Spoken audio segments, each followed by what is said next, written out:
What if I told you that there's a place in North America where people vanish without a trace? The trees whisper a name, but really it's your name they're calling. A place older than most empires, steeped in history. For tonight's meeting of the Spooky Friends Club, we're walking deep into the woods, and we're asking the question, if more than 3 million people hike it every year, then why are people so afraid of the Appalachian Mountains?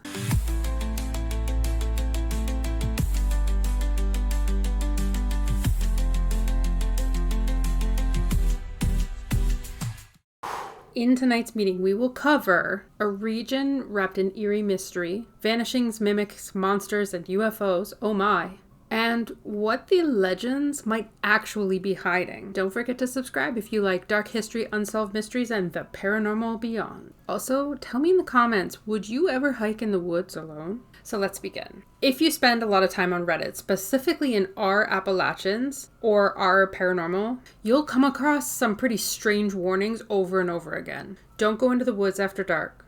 Don't whistle. And don't respond if you hear your name being called. Simple enough, but when you ask why, the answers don't seem to make sense. Just don't, they say. If you hear your name called in the woods, if you hear something strange, or if you hear something whistling, you didn't. But what does that mean? I was born, raised, and still live here in the Appalachian Mountains. I want to share with y'all the warnings that I was told growing up to help keep you safe in the mountains. They get a little weird, but just bear with me. These rules have been passed down for generations and generations. Close all your windows and curtains at sunset. Do not whistle. Don't look up in the trees and don't look into the tree line. Try not to go outside at night alone if you can help it. And I was always told to never go into the woods alone at night. If you hear something weird, no you didn't. If you see something weird, no, you didn't. If you hear somebody calling your name, if you know that person's not with you or out in the woods with you during that time, no, you didn't.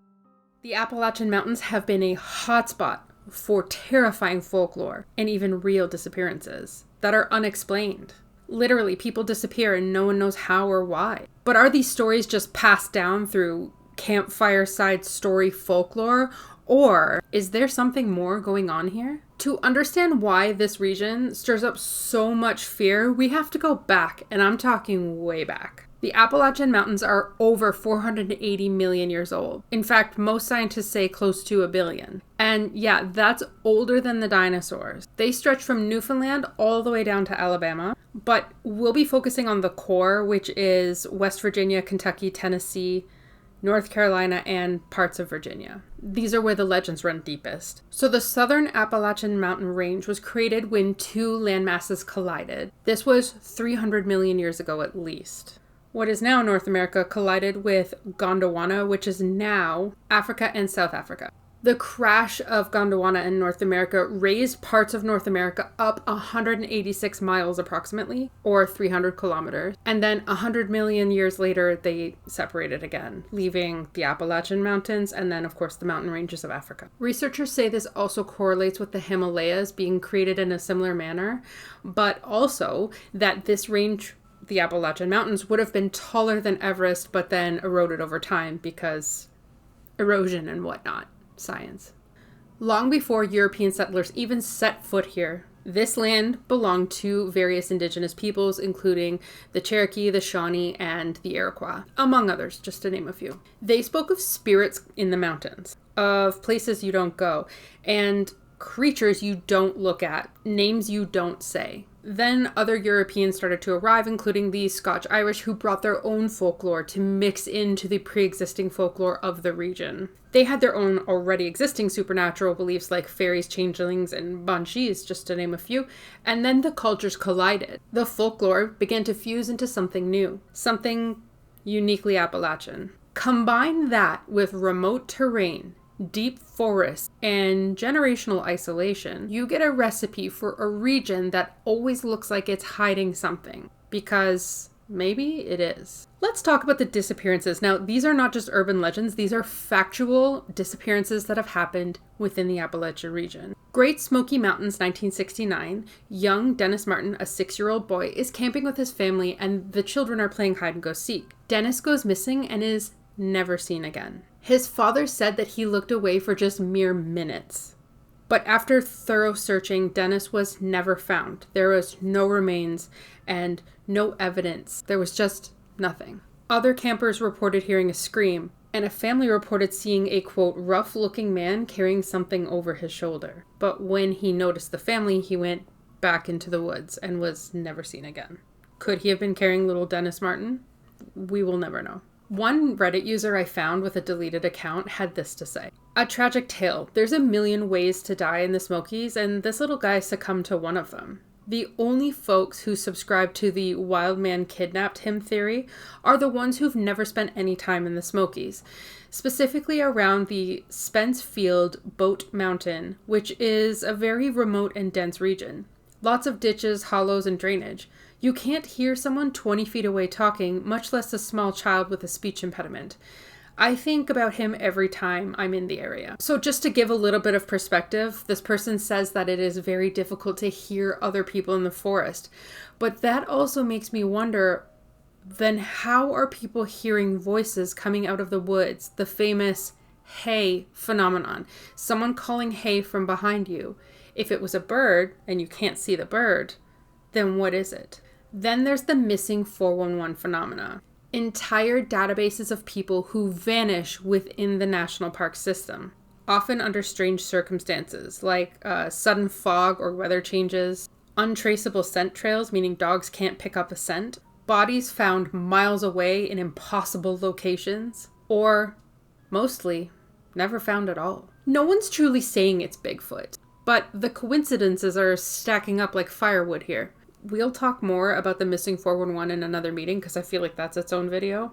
But then there is something that is supposed to look like a deer in the woods, and many people have come into contact with this being. Redditor SpoopyGirl92 stated this: I saw what I thought was a deer on the trail, but it stood on two legs. Its joints were all wrong. Its eyes were too close together. And when I whispered, it turned its head and said to me, I hear you. That's spooky.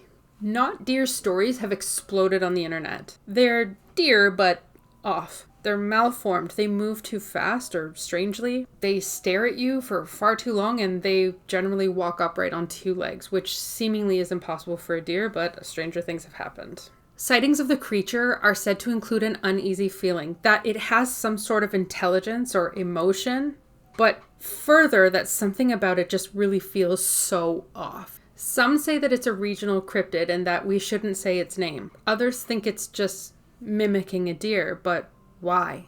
Speaking of mimics, here's a pattern that comes up again and again. You hear the story. I was camping alone when I heard my sister's voice calling me from the woods. My sister had been dead for 4 years. I actually found a mimic on a TikTok.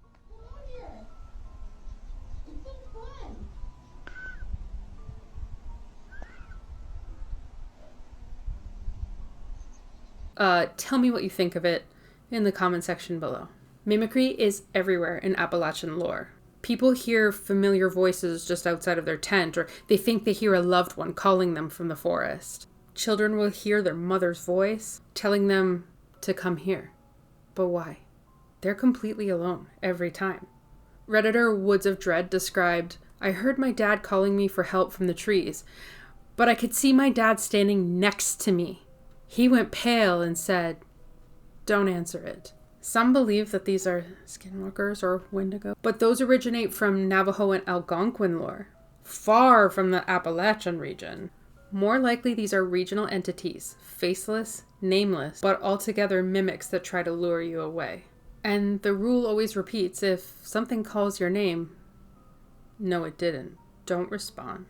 For over 100 years, people have reported seeing strange glowing orbs above the Brown Mountain region in North Carolina. It was first documented by locals in the 1800s. Then, in the U.S. Geological Survey in 1913, usually it's glowing red or white balls that drift for a while and then disappear out of sight, as if they vanish into thin air. They have been seen with both the naked eye and thermal cameras. Cherokee stories state that they were ghost lights, souls of lost warriors who died in battle, and skeptics say that it's like swamp gas or headlights, a mirage of sorts. But let me ask you this.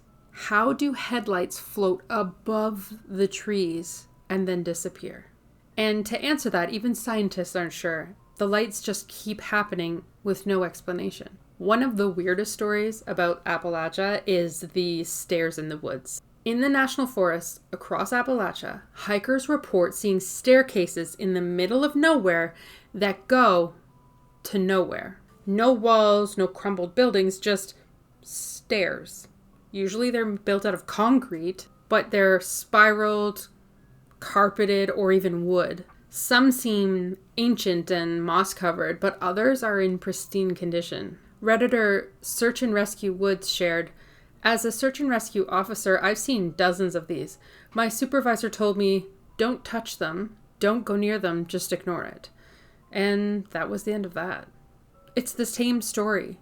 If you saw something, no, you didn't. Some will say that it's old ranger stations or old watchtowers. Others believe that they're doorways, somewhere between here and there. Something supernatural. So maybe don't go on the stairs. Whatever they are, they're just standing there or waiting. This region isn't just a hotbed for Reddit user horror stories. It is the ancient stomping ground of legendary beings that have been whispered about for centuries. Take the Wampus cat, a betrayed Cherokee woman. She just wanted to wear the animal of a beast to fit in with the men hunting, but according to legend, that's not what women were supposed to do, so she was cursed. And now she's part panther or mountain lion, part human, and out for vengeance. I'm not sure I agree with that story, but it prowls the forest at night screaming.